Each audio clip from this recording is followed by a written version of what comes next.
Hey, thanks for joining us on this episode of Property Rescue. There's just so many cool things that are happening in the business these days.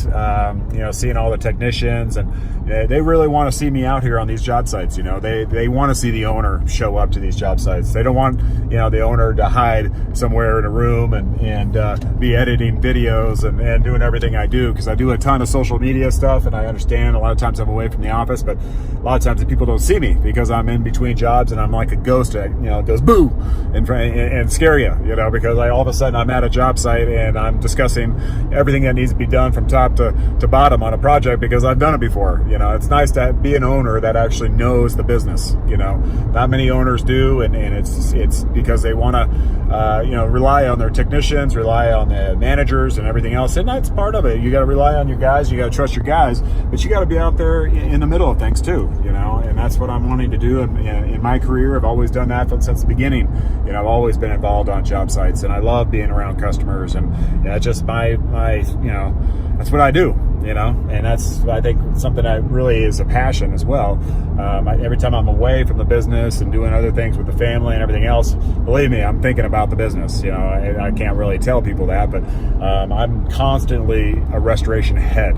I just love talking mold and talking water and talking sewage and talking construction and talking improvements and renovation, and it's really a fun type of business because it's different every day, and you run into different projects that are not the same, even though people try to categorize and put different types of projects into one box.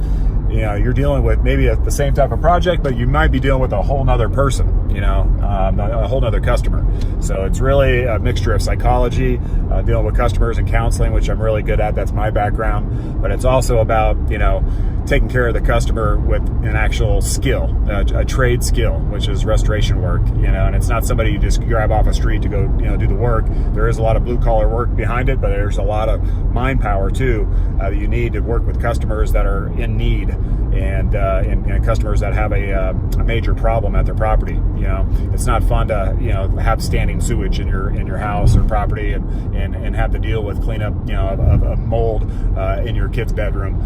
Things like that is it's stressful, and I never wish it on anybody, but somebody has to do the work, right? And somebody has to do it right, and that's what we do here at Abbott's. Thanks for joining us.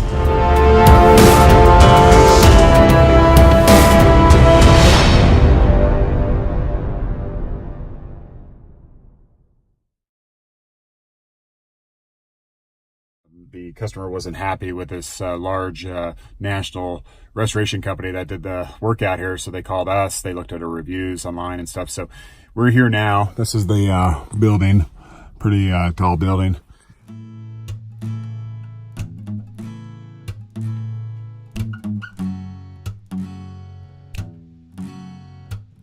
Another company come in here, like I said, a national vendor. They want to kind of do things a little bit backward. They want to bring drying equipment back into the property after 2 weeks of it being wet still.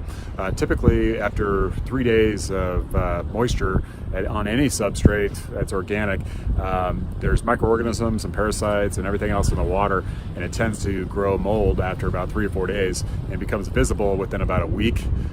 So typically having a mold issue would be the concern here. So the other company wants to bring in drying equipment.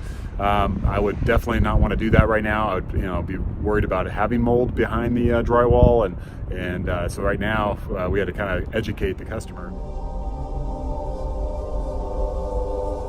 I would say let's do it the right way. I'm certified and master certified in this, so I'll let him know that. That'd be very cool, and so I will. Should I give the interstate people a wave off? Should we wait until Tuesday and your meet? I would put them on hold. I think at this point it does not benefit what we're trying to do here to put air movers in it. Okay. Because we're going to remove all the wet material at this point. It's been 2 weeks. Yeah. Make sure there's no mold. If we start blowing air around now and there is mold, it'll cause a bigger problem. So I would say let's just wave them off. I'll write this up. We'll get it approved. Then we'll come in and do the whole thing for you. Okay, that's cool. Okay. And so noon Tuesday we have a tentative with the USAA. And I penciled that in. I'll put it on my schedule for you. Cool. Just to be here that way. If they have any questions, I can answer them for you. Great. Great.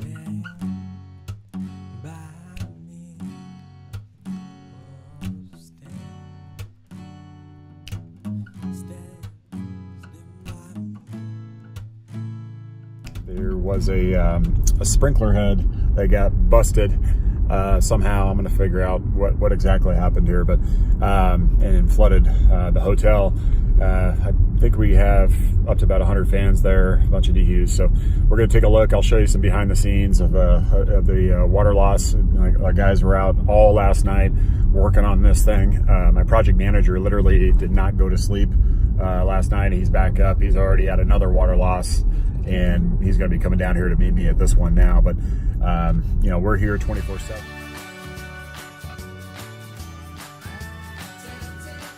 They're ready for us to come back in and set up drying equipment, which we're going to be doing. We're also going to be pulling some baseboards. The baseboards are really custom done, so they're pretty tall, and you'll see, I mean, it's not the easiest thing to take off, but we're going to get that done, get some holes drilled on the drywall, make sure we get everything dried out properly.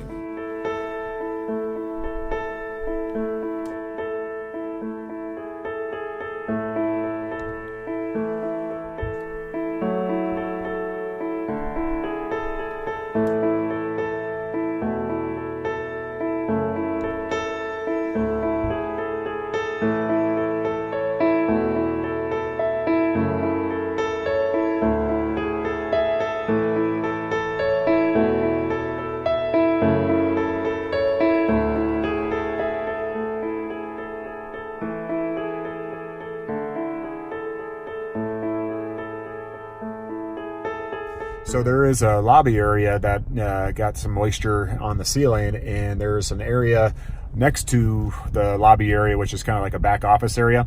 And that area has a vaulted ceiling, and it actually, you could see above the lobby area by climbing up on, obviously a big ladder, probably 16-foot ladder, and getting up on top there. And we could dry everything from the top side instead of trying to pull down the lobby ceiling, which is about a 400 square foot section. We're going to go ahead and, dry everything rapidly from the top side, which is a very, very cool thing because it's going to save a ton of money.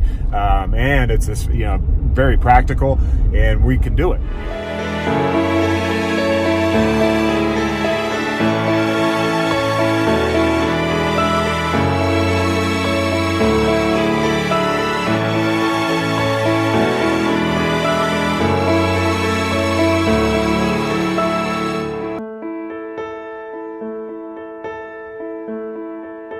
Here we are in Salt Lake. My best friend and partner, Trevor Martin.